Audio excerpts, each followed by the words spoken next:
talking today about Clown and Out. Yes. Lots of fun dynamics going on, but what's the true reason why you wanted to portray Paco? Wow. What's the true reason I wanted to portray that? You know, I'm a big believer of sometimes characters find you. And I know it's a very romantic thing to say as us as actors, but in my case, it's happened many times. And with Paco was one of them. Sergio reached out to me while we were in pandemic. I was living in Key Biscayne at that moment. And when he reached out and said, hey, I received this script, I thought about you. I think you will enjoy doing this adventure with me. And then, in a way, Paco has a lot of similarities as as my own per se. The whole Mexican-American world, perhaps the big dream of making it in the industry in LA, and he as a comic, but myself as an actor. So in a way, we both were sharing Paco from the inside somehow. Mm-hmm. You get to play different roles. I mean, you come from you get to be a clown, you're a comedian, a dishwasher, a writer. Yes. Of a book. So how is it when you juggle so many you portray different roles within one character? I guess sometimes it could be como decimos, un arma de dos filos. You say that like a double-edged sword, right? That's probably the meaning.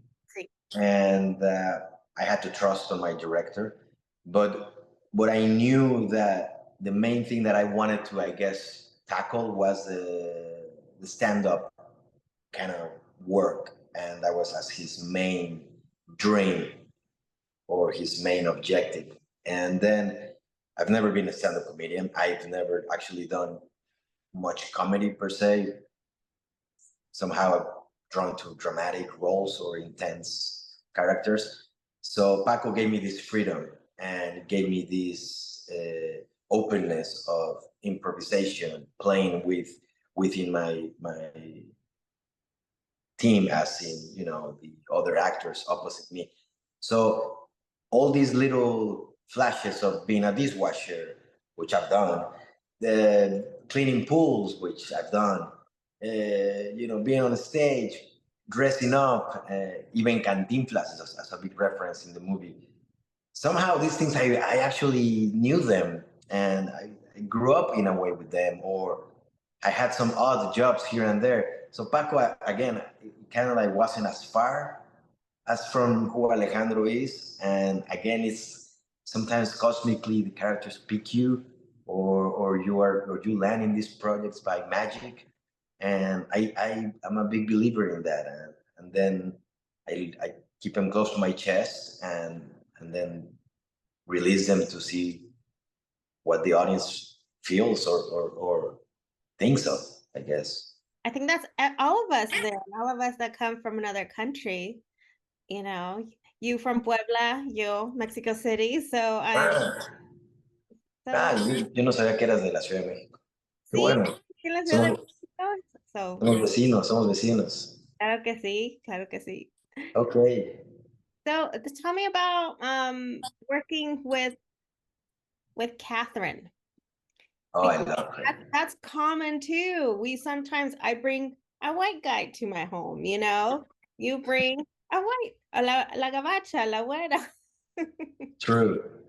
Well, Katherine, it was my first time meeting her she had a really cool process of how she got into the movie. I don't know if you talked to her or you know about this, but when we were looking at auditions or tapes for her role, she was in Hawaii with her husband. And we saw her tape, and we love her, and we're like, she's Betty, she's perfect. But she was in Hawaii, literally, not in her honeymoon, but in a romantic getaway with her husband. So I think she flew the next day because we needed her to be here for rehearsal because we were shooting. And then we had, like the whole, how it happens in dates and the production side of craziness. So she came in almost at the beginning of the production when we started. And she flew from Hawaii. She read the script while on the plane. And somehow when we met, we just clicked. And she's an incredible actress. She's really good at performing also comedy beats and improv. We got along very well. And the fact that I always saw this as, remember that TV show with Lucy, the red hair, what is the name of that TV show? I Love Lucy. Yes. And her husband, Ricardo. yes. So somehow, without knowing, Katherine, she's red hair, right? Naturally. And I look very, of course, I look how I look, right? Cuban, Latino. So somehow that the both of us coming together and seeing it on the screen and then working, I felt like we were actually embodying these two characters from the old Hollywood days. So we hit it up well. I love her. I became a good friends to her. So I think that dynamic and the casting work really, really well. I mean, you saw the movie, and I think there's a natural chemistry between us. There's not much to be acted. It was pretty much a natural openness from both of us, and we had a lot of fun. Betty. I could tell the chemistry was very obvious, which is great for us as an audience. But something I found quite interesting is how you're portraying a public figure. You're a public figure. And not only that, but the dirty laundry goes out in live audience, something that a public figure would definitely fear. And here you are in this making in a scene with TV show with Katherine. And how was it to film those scenes? Because there was a lot of going on, a lot of emotions, a lot of feelings. True. Well, I mean, yes, I am a public figure in a way of being an actor, perhaps, but I tend not to be this public figure, to be honest. I don't like to do this, for example, not within like the aspect of promoting movies or stuff, but I never like to have light on myself. I'm not too keen of doing interviews or going to events and being on magazines and doing art. It's never been something that Alejandro has chosen. And just because of that kind of thing, once you are famous, I believe, you can't go back. And I prefer to be famous within my circle of my friends in a way that they love me, rather than someone who is just taking photos in a parking lot. So my famous aspect will be just an admiration of my own peers and my kids or even my grandma, my mom. I want to be famous to them in a good sense. But to be very famous openly, it's not my thing. And then Paco paid the price. He, I guess, had this idea of, I guess many people of, oh, what a juicy the life will be if I become rich and famous and Hollywood and I have followers and I have this and that. And then that was a little bit of his demise.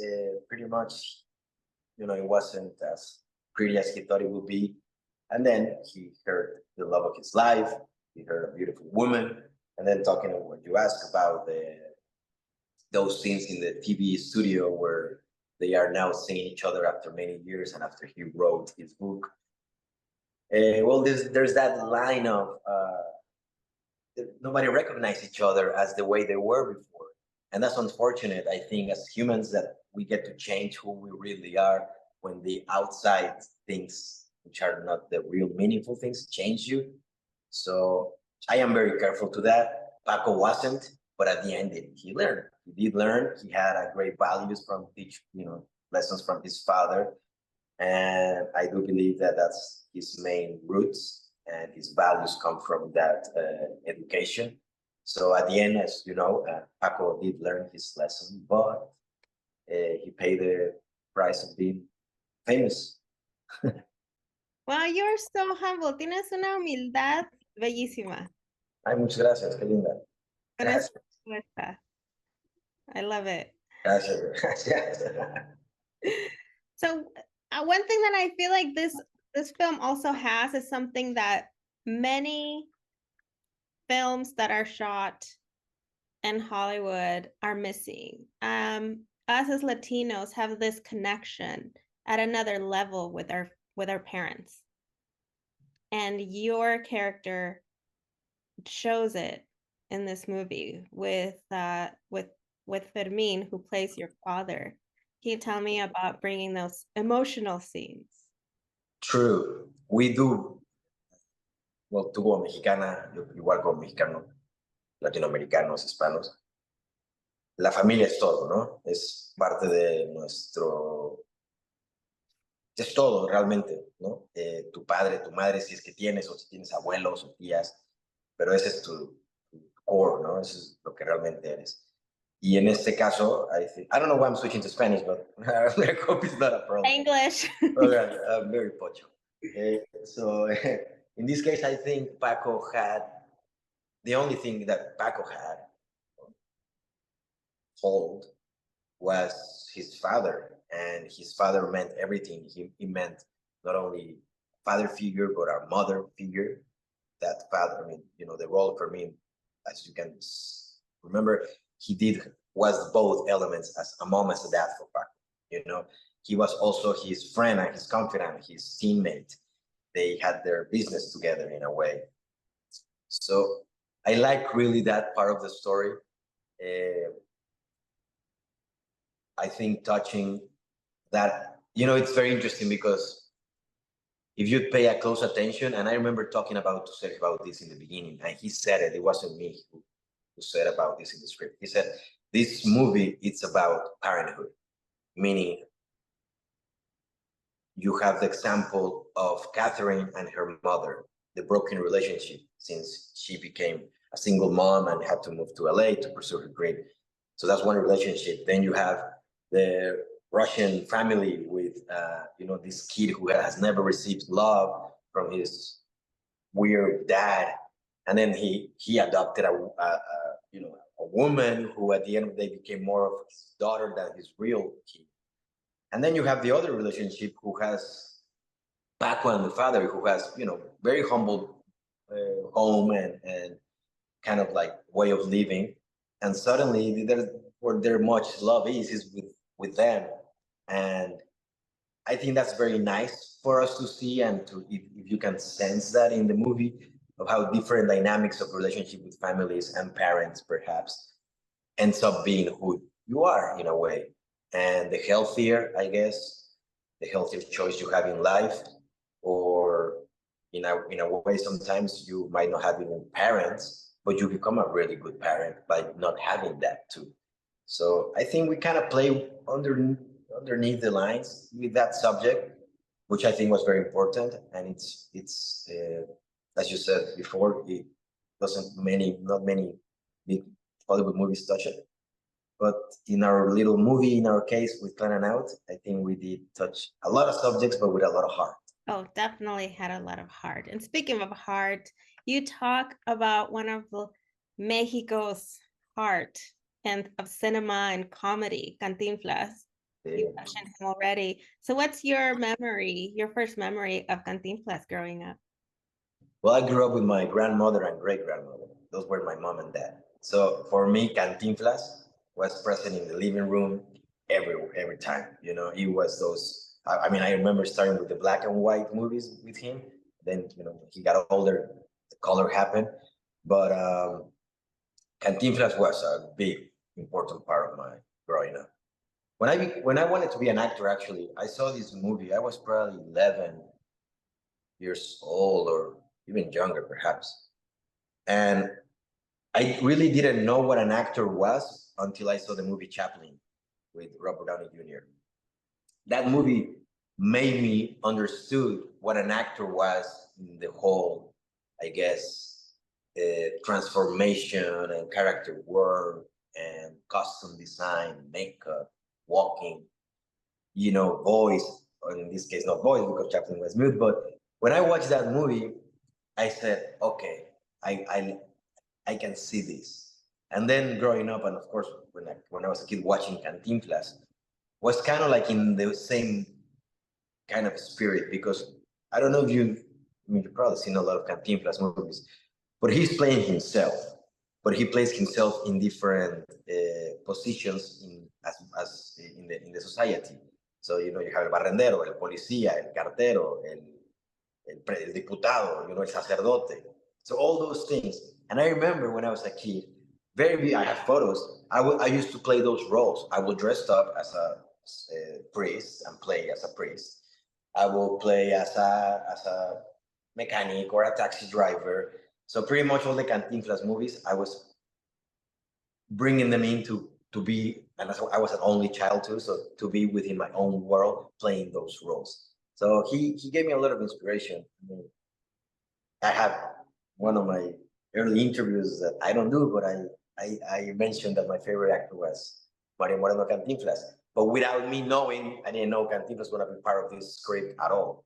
So again, they kind of cosmically, they come to you, and suddenly you find a lot of things that are in the pages related to your life. Wow, look at you. Look at that. The stars aligned for you. Yes, right? I got lucky. Well, thank you so much. It's an honor, since you're not a fan of doing a lot of interviews, for having you. No, thank you, Nancy. But one thing I do want to congratulate you with, besides Clowning Out, that's going to come out, and your premiere coming out September 12th, was Horizon. Oh, yes. I was looking forward to that film, and I can't wait for the second, because I grew up with Westerns. Nice. Which one is your favorite Western? Do I have? I'm torn, because I like the Clint Eastwoods, but I also like the, oh my gosh, my dad looks like him. I just went blank. Charles Bronson.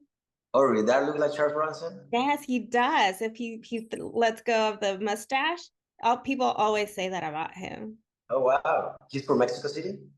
Yes, Oh, wow. we're all from Mexico City. Handsome guy. He is. He is. Yeah. I've seen it. It's creepy. Well, yeah, I mean, just to finish this, I honestly believe as one of the dreams of an actor is to be a cowboy, to play in that world. And for me, being part of this huge saga that is Horizon with Mr. Kevin Costner and all of the incredible, talented people involved in these 4 pictures, it's more than I could ask for. It's winning the lottery not once, but winning the lottery 4 times. And actually, the day before the screening of Plan Out at the Chinese on September 12th, I'll be arriving from Venice, from Venezia in the Italian film festival that we're presenting part 2 of Horizon there.